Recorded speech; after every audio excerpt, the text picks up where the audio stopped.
अमचन music की शानदार प्रस्तुति।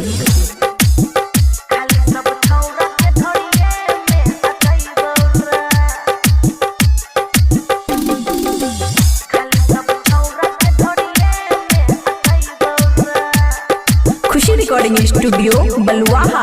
बचल छै जे समानो नहीं चिखाइबौ रे, बचल छै जे समानो नहीं चिखाइबौ रे, खाली सब छौरा के ढोरिए में अटैबौ रे। देखबै जे छै करेंसी एजेंसी में नहीं सटैबौ रे, खाली सब छौरा के ढोरिए में अटैबौ रे,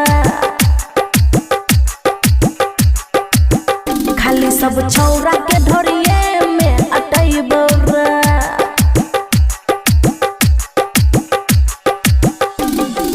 डीजे गुड मधुबनी सब छौरा के ढोरिए में अटैबौ रे, सब छौरा के ढोरिए में अटैबौ रे। नया छै मशीन हमर लगलै या नै जंग रे, झूठ के करै छी हमरा के तंग रे। नया छै मशीन हमर लागलै या नै जंग रे, झूठ के करै छी हमरा के तंग रे। रखल जे छै खजाना नहीं लुटैबौ रे, खाली सब छौरा के ढोरिए में फसैबौ रे, खाली सब छौरा के ढोरिए में फसैबौ रे। DJ good Madhubani, DJ good Madhubani, खाली सब छौरा के ढोरिए में अटैबौ रे।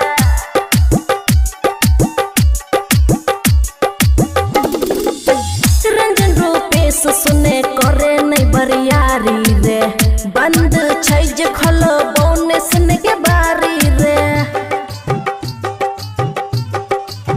रंजन रूपेश सुने करने बरियारी रे, बंद जे छै खोलो बोने सुन के बारी रे, करे नहीं आस हम नहीं भूख मिटैबौ रे, खाली सब छौरा के ढोरिए में अटैबौ रे, खाली सब छौरा के ढोरिए में फसैबौ रे।